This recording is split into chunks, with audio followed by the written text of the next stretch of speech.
दोस्तों नमस्कार। देश की विपक्षी पार्टियां किस तरह से देश के खिलाफ एक बहुत बड़ा षड्यंत्र कर रहे हैं। ये देश को बांग्लादेश और श्रीलंका की तरह तबाही की ओर ले जाने का एक बहुत बड़ा षड्यंत्र चुनाव आयोग के नाम पर हो रहा है। हालांकि चुनाव आयोग ने सुप्रीम कोर्ट में इनके मंसूबों पर पानी फेर दिया और ये कहा कि ये जो सूची मांग रहे हैं कि 65 लाख लोगों का जो बिहार में नाम काटा गया है, उन लोगों की जानकारी हमें दी जाए।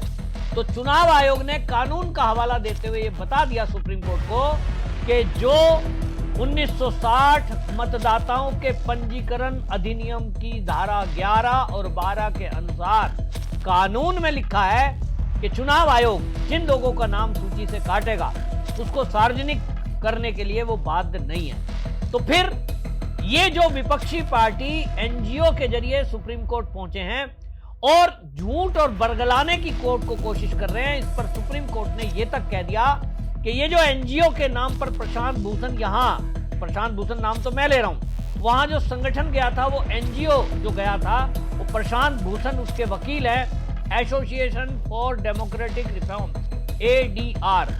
चुनाव आयोग ने यह कह दिया कि एडीआर जो आंकड़े सुप्रीम कोर्ट के सामने रख रहा है वो तथ्यात्मक नहीं है, झूठे हैं, फर्जी हैं, भ्रामक हैं और इसलिए अवमानना का केस इनके ऊपर होना चाहिए।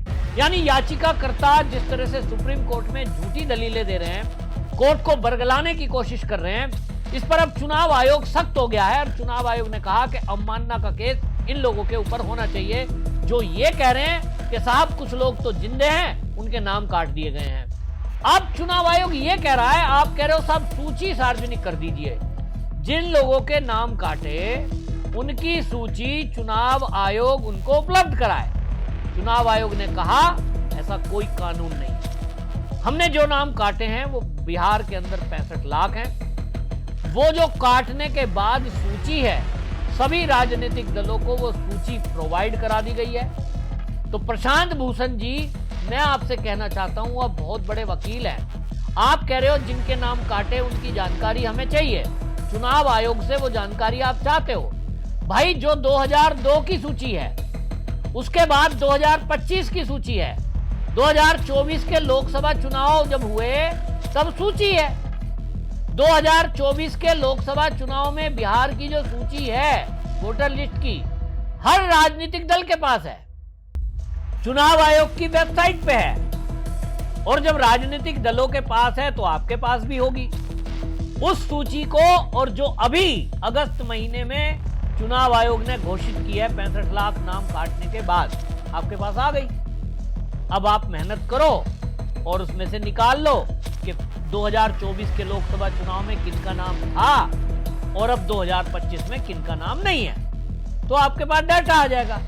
लेकिन आप चुनाव आयोग को झूठा साबित करके केवल देश में अराजकता फैलाना चाहते हो, वोट चोरी करके देश का माहौल खराब करना चाहते हो देश में, ताकि बांग्लादेश जैसा माहौल हो जाए, श्रीलंका जैसे आंदोलन हो जाए और यहां देश में तख्ता पलट के साथ साथ दंगा फसाद हो जाए। अगर आपकी मंशा ये है तो चुनाव आयोग इस पर सख्त है और चुनाव आयोग ने सुप्रीम कोर्ट में यह तक कह दिया कि ये बरगलाने वाले तथ्य, फर्जी तथ्य आपके सामने ला रहे हैं, इसलिए इन पर अवमानना का केस होना चाहिए। चुनाव आयोग ने साफ कर दिया कि वो इस तरह से किसी के भी झांसे में आने वाला नहीं है।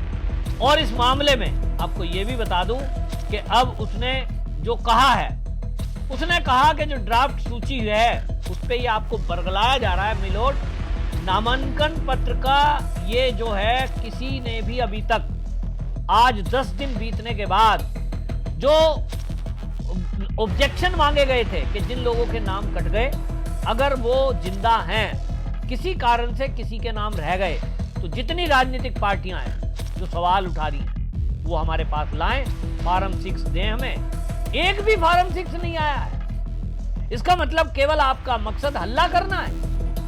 आपको अगर लगता है किन्हीं लोगों के नाम कट गए, फॉर्म 6 भरिए, दीजिए। चुनाव आयोग के पास अभी 1 महीने का टाइम है। उन्होंने 1 महीने का टाइम दिया है कि इस 1 महीने के अंदर हमें आप ढूंढेंगे ना।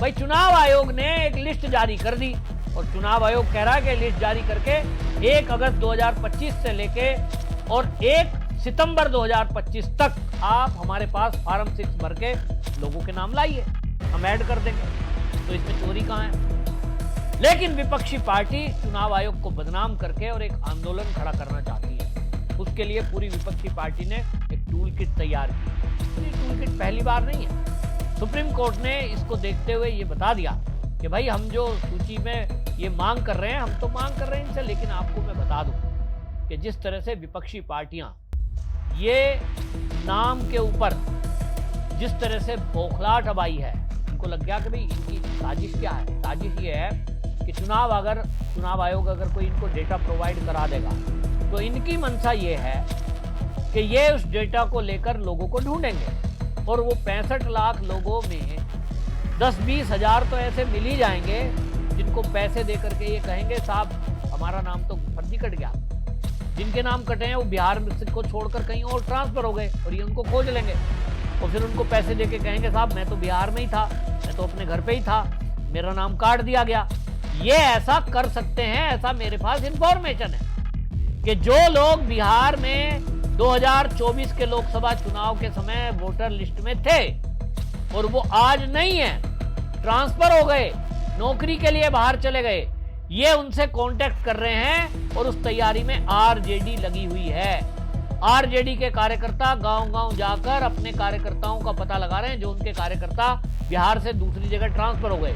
और अभी 1 या 2 दिन के अंदर तेजस्वी यादव उन लोगों को राहुल गांधी की स्टाइल में सामने लाएगा प्रेस कॉन्फ्रेंस में, और वो ऐसा हो सकता है, सूत्रों के हवाले से खबर लगी है कि ये 10, 20, 50, 100 लोगों को लाकर सामने खड़ा करेंगे और कहेंगे साहब हम तो घर में ही थे, हम तो जी लालू जी का वोटर हैं और हमारा नाम जानबूझ करके चुनाव आयोग ने कटवा दिया है। इस तरह से ये चुनाव आयोग को फर्जी घोषित करने का एक षड्यंत्र कर सकते हैं, ऐसा सूत्रों के हवाले से खबर है। इसीलिए चुनाव आयोग कह रहा है कि ये तो जिम्मेदारी आपकी है, आप मेरे पास नाम लाइए और जिनके रह गए हम तो जोड़ देंगे, हमने ऐड करने को मना तो किया ही नहीं। दूसरी बात, जो घर घर निरीक्षण हुआ है उसमें सभी पार्टी के बूथ लेवल के एजेंट शामिल थे। तो आप कैसे कह सकते हो साहब, आपने तब तो बताया नहीं, आप षड्यंत्र करोगे तो षड्यंत्र को चुनाव आयोग विफल करेगा। आपको ये बता दूं कि ये पहली बार नहीं है कि विपक्षी पार्टियों ने और खासतौर से कांग्रेस ने एक